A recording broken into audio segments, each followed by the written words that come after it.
Selamat datang di channel seputar mitos Jawa. Kali ini yuk kita bahas mitos yang masih sangat diyakini sangat kuat di tengah-tengah masyarakat. Bantu channel ini untuk bisa berkembang dengan subscribe dan like. Terima kasih. Mengapa malam satu suro dianggap keramat oleh orang Jawa? Dalam kalender Jawa dikenal sebagai malam satu suro, yang oleh sebagian masyarakat dilekatkan dengan malam yang sakral atau keramat. Anggapan kesakralan malam satu suro dalam diteropong melalui representasi beberapa film, seperti Malam Satu Suro yang dibintangi oleh legenda film horor, Suzana. Dalam film tersebut, malam itu digambarkan sebagai saat di mana bermacam setan, jin, dan santet menunjukkan eksistensinya. Selain itu, di beberapa kalangan masyarakat, banyak pula mitos-mitos yang beredar, utamanya seputar pantangan melakukan aktivitas tertentu di bulan Suro karena dianggap railo, pamali. Beberapa kegiatan, misalnya, mengadakan pernikahan atau membangun rumah pantang untuk dilakukan bagi sebagian orang Jawa yang mempercayainya. Di beberapa daerah pula, bermacam ritual dalam menyambut malam yang disucikan dilakukan. Contohnya, beberapa kalangan masyarakat mengadakan padusan, yakni mandi bersama di sungai sebagai cara untuk membersihkan diri dari aura negatif dan bersiap untuk tahun yang baru. Selain itu, kegiatan seperti lelekan atau tidak tidur semalaman, tudurani perenungan diri sambil berdoa tirakatan hingga selamatan dengan menyajikan aneka sesaji juga akan dilakukan. Tempat-tempat yang dianggap sakral, seperti gunung ataupun petilasan raja-raja juga akan ramai dikunjungi.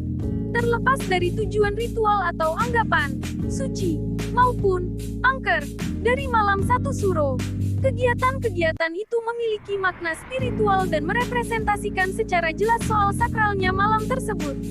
Pertanyaan kemudian, bagaimana malam satu suro bisa dianggap sakral? Akar kesakralan malam satu suro. Muhammad Solihin dalam Misteri Bulan Suro, Perspektif Islam Jawa berpandangan, faktor terpenting yang menyebabkan bulan Suro dianggap sakral adalah budaya keraton. Ia menulis bahwa keraton sering mengadakan upacara dan ritual untuk peringatan hari-hari penting tertentu, dan akhirnya terus diwariskan, dilanjutkan dari generasi ke generasi. Dalam konteks malam satu Suro, seperti dicatat Wayanagiri dalam sajen dan ritual orang Jawa, lingkungan keraton Yogyakarta dan Kasunanan Surakarta sebenarnya memaknainya sebagai malam yang suci atau bulan penuh rahmat. Pada malam tersebut mereka mendekatkan diri kepada Tuhan dengan membersihkan diri melawan segala godaan hawa nafsu, dengan menjalankan tirakat dan lelaku atau perenungan diri.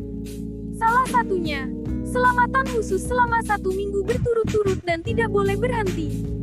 Sementara Prapto Yuwono, pengajar sastra Jawa di Universitas Indonesia, mencoba menjelaskan mengapa pada akhirnya malam satu suro dimaknai secara menakutkan.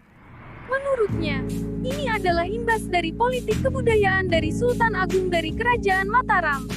Pada kurun tahun 1628 sampai tahun 1629, Mataram mengalami kekalahan dalam penyerbuannya ke Batavia, yang akhirnya membuat Sultan Agung melakukan evaluasi. Setelah penyerbuan itu pula, pasukan Mataram yang menyerang Batavia telah terbagi ke dalam berbagai keyakinan seiring semakin masifnya Islam di tanah Jawa. Kondisi tersebut akhirnya membuat pasukan Mataram tidak solid.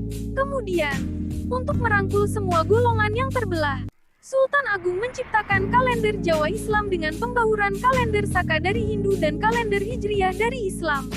Alasan Sultan Agung menciptakan tahun Jawa Islam. Menurut Prapto, alasan mengapa Sultan Agung menciptakan tahun Jawa Islam, karena ada satu peristiwa sejarah yang membuat dia miris dan sedih. Ia lantas berpikir secara keseluruhan bahwa ada yang salah dengan kebudayaan Jawa. Banyak yang mengaitkan rasa sedih Sultan Agung dengan kekalahan dalam 2 kali penyerbuannya ke Batavia. Akhirnya, ia menciptakan tahun baru yang menggabungkan antara tahun Saka Hindu dengan tahun Islam, dengan harapan bahwa berubahnya konsep akan membuat semua kepedihan itu hilang. Sultan Agung juga mencanangkan pada malam permulaan tahun baru itu untuk prihatin, tidak berbuat sesuka hati dan tidak boleh berpesta.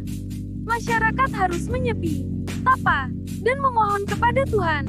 Prapto juga mengimbuhkan untuk menghormati leluhur dan sebagai bentuk evaluasi, Pada malam tersebut juga pusaka-pusaka dicuci, dibersihkan, seiring dengan kehidupan spiritual yang disucikan kembali.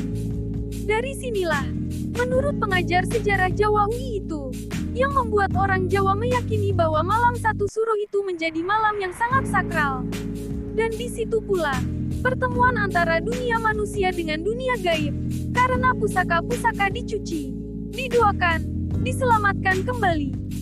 Lebih lanjut ia menjelaskan, karena malam tersebut merupakan pertemuan antara dunia manusia dengan dunia gaib, maka malam tersebut akhirnya ditakuti orang-orang.